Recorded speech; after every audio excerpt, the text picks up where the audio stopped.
Cette usine berlinoise produit 2 millions de pizzas par jour. La pizza est la reine des plats cuisinés vendus dans les supermarchés. Pour certains, les produits alimentaires finis sont indispensables pour organiser le quotidien. Mais d'autres disent « les plats cuisinés, non merci » et se lancent à l'aventure pour pourvoir eux-mêmes à leur alimentation. Deux façons de se nourrir, deux philosophies de vie. Une famille à la campagne, dans la forêt noire. Une famille dans une grande métropole, à Paris.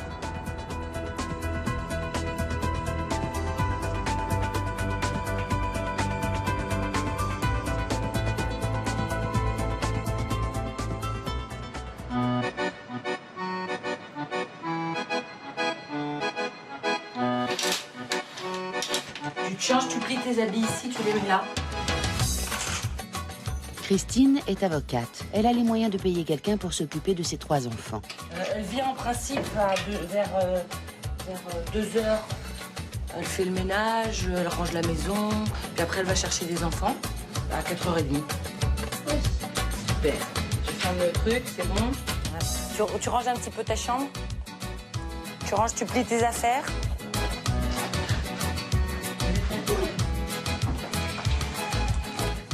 Comment? Tu coupes, chérie, tu peux couper? Tu coupes comme ça, des petites tranches et puis on le met au... C'est quoi du volatile? Le volatile, c'est comme le cacao. J'ai oublié d'en acheter.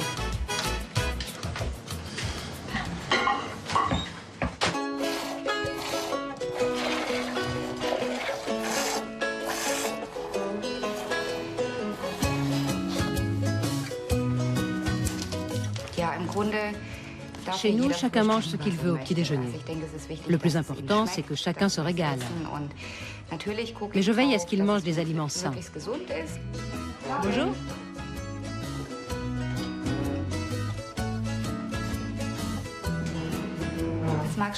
Tu veux du thé? Ouais. Connie a 3 enfants aussi. Son fils Lucas, 17 ans, est le premier levé. Il est apprenti couvreur. Qu'est-ce que tu veux manger? Du pain ou du muesli avec du yaourt?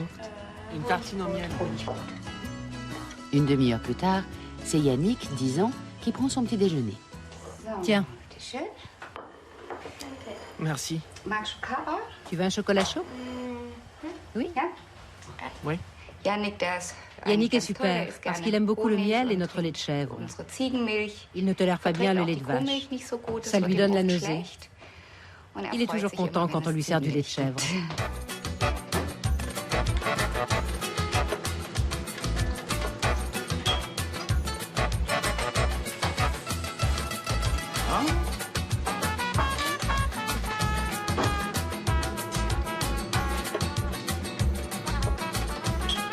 Tous les matins, on se lève moi je me lève vers 7h, je les lève vers 7h30.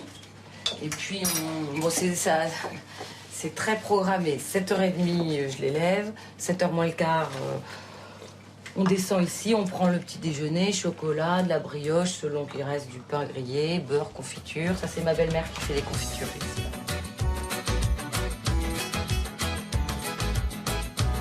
8h, il se prépare. Après, on se brosse les dents. Et puis à 8h10, 8h15, mettre les chaussures et on s'en va. Voilà, donc c'est tous les jours pareil. Et les papas Le lundi. Lundi, si tout va bien, c'est avec lui que vous pourrez prendre le petit déjeuner. Le lundi, c'est le jour où il accompagne les enfants et où il prend le petit déjeuner avec eux. J'essaye, mais en général, je peux pas. Mais on a convenu, comme il n'est pas beaucoup là, qu'une fois par semaine, il puisse au moins les accompagner. Alors hier soir, il était là. Il est arrivé un petit peu tard, mais il les a vus. Qu'est-ce qu'il fait? Il vend des meuniers et il vend de la farine. Donc il a un moulin, il travaille qu'avec les artisans. Donc il est très soucieux de... Ça, c'est sa brioche.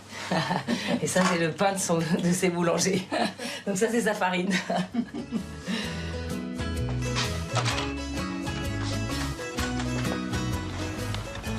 Au revoir, amuse-toi bien. Dans la famille Hansert, le petit déjeuner continue. Manuel, 15 ans, ne se sent pas très bien ce matin. Tu vas te recoucher après? À midi, tu pourras nous donner un coup de main. On ira voir si on peut ramasser suffisamment de pommes. Jaco, viens ici. Viens, un morceau pour toi. Assis.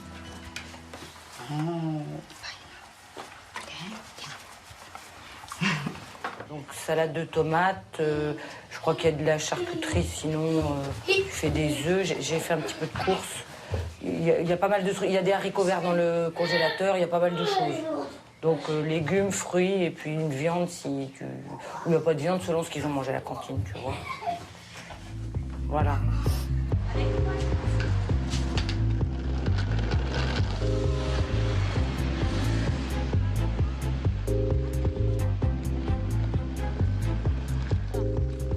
L'école des enfants se trouve juste au coin de la rue. Le bureau de Christine est à 4 stations de métro de chez elle.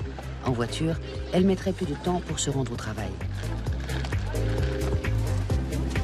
Bisous, bisous. Allez, bye bye. Salut. À ce soir.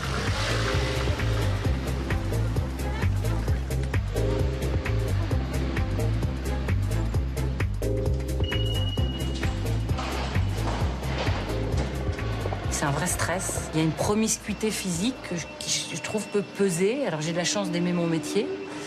J'ai de la chance de ne pas culpabiliser de travailler parce que je trouve qu'on n'a à la fois pas le choix et puis j'ai de la chance d'aimer ce que je fais. J'ai la chance que mes enfants le comprennent et je leur fais comprendre. Je pense que c'est important de s'occuper bien de ses enfants, mais de bien s'occuper de son avenir professionnel, c'est aussi pouvoir entrevoir un bon avenir pour ses enfants, je pense. Doucement, doucement. Où est l'arrosoir? Prends l'arrosoir. Très bien. Il y a 10 ans, la famille Hansert a décidé de quitter la ville de Tübingen pour s'installer dans une ferme de 2 hectares à Wittenberg.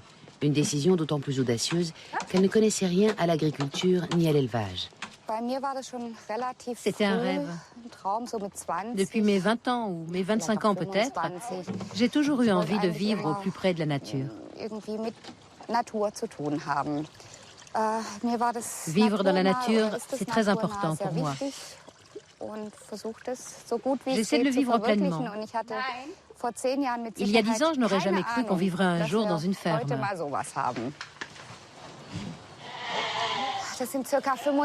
Nous avons 25 lapins pour notre consommation personnelle et pour la famille proche. Un lapin est un cadeau toujours très apprécié. Qui tue les lapins? En règle générale, c'est un boucher du village ou une personne qui est disponible pour le faire. Nous n'aimons pas trop faire ça. On le fait quand on n'a pas le choix. Mais ce n'est pas notre truc. Sans doute parce qu'on n'a pas été habitué à faire ça depuis tout petit. On doit se faire violence. On le fait quand on n'a pas le choix, mais on a beaucoup de mal à tuer un lapin. Cela dit, on aime tous la viande dans la famille. Et quand nos enfants nous disent « Oh, dommage, on va tuer un lapin », je leur réponds « Très bien, pas de viande de lapin, pas de lapro, on les laisse tous vivre ». Aussitôt, ils sont tous d'accord pour qu'on tue le lapin.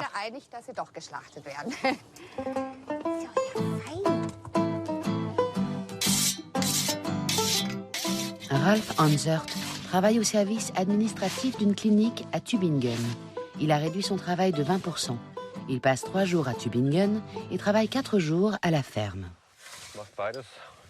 Ces 2 activités me satisfont pleinement. Sauf qu'ici, à la ferme, on vit à son propre rythme. On n'a pas le stress de l'extérieur. Ici, personne ne me dit ce que je dois faire. J'organise moi-même mon travail. J'établis seul mon programme et le rythme auquel je travaille. On a réalisé ce projet en grande partie pour les enfants, pour leur faire découvrir la vie à la campagne.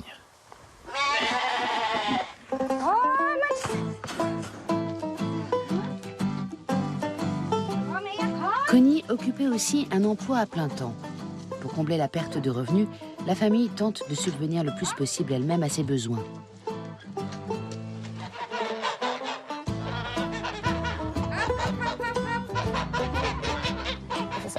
Une ferme, ça demande énormément de travail.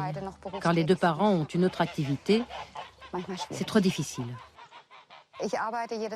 Un week-end sur deux, je suis employée dans un institut d'aide aux handicapés.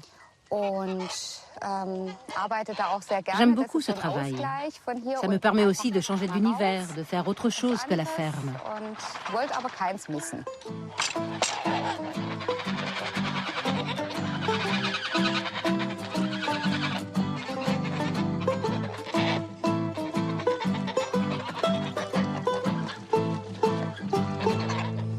Puis on n'a pas tellement le choix, on est toujours un petit peu...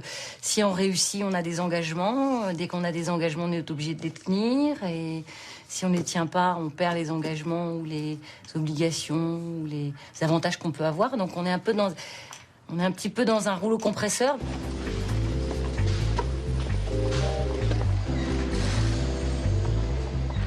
Mais j'aimerais que les journées soient plus longues. Que j'ai plein de temps pour mon travail, plein de temps pour mes enfants...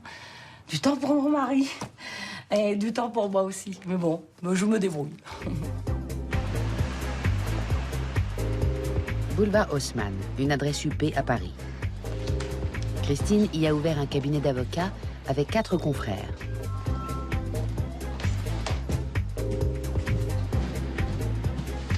Et je vais recevoir mon client, tu me dis que je suis là. Donc, je suis lui en 2 minutes. Je suis un petit peu en retard, je m'excuse.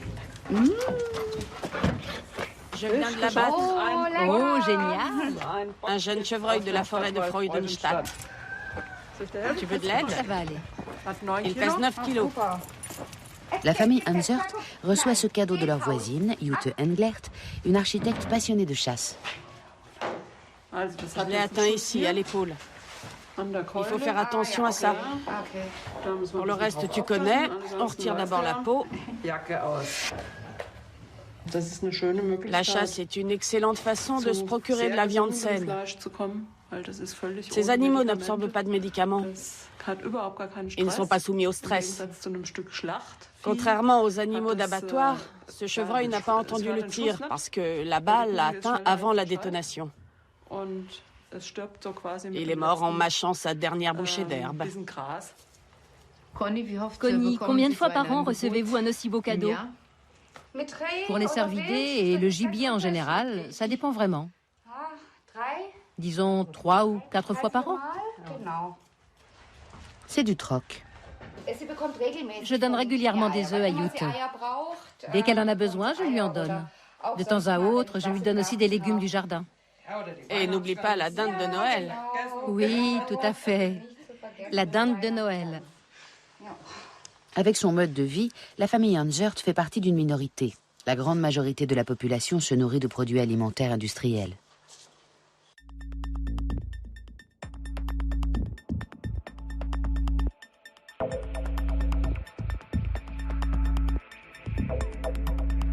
À Berlin, le roi de la pizza en Europe fabrique des pizzas 24 heures sur 24.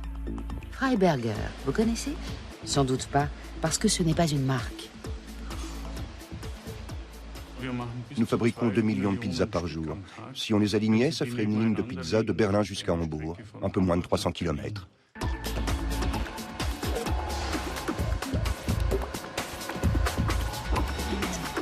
L'usine fabrique 1 millier de recettes pour ses différents clients, des marques internationales de l'agroalimentaire comme Aldi, Rewe, Plus, Carrefour, Tesco, Iceland, Metro et bien d'autres encore. Nos pizzas se vendent dans les Antilles françaises, en Chine, en Corée aussi, à Taïwan, à Singapour, en Malaisie, dans le monde entier en fait. Avec un chiffre d'affaires annuel de 150 milliards d'euros et plus d'un demi-million de salariés, l'industrie agroalimentaire est le 4e secteur économique de l'Allemagne. En 2009, les Allemands ont consommé 260 000 tonnes de pizza. Seule une méga production industrielle peut satisfaire la demande colossale de pizza au niveau planétaire.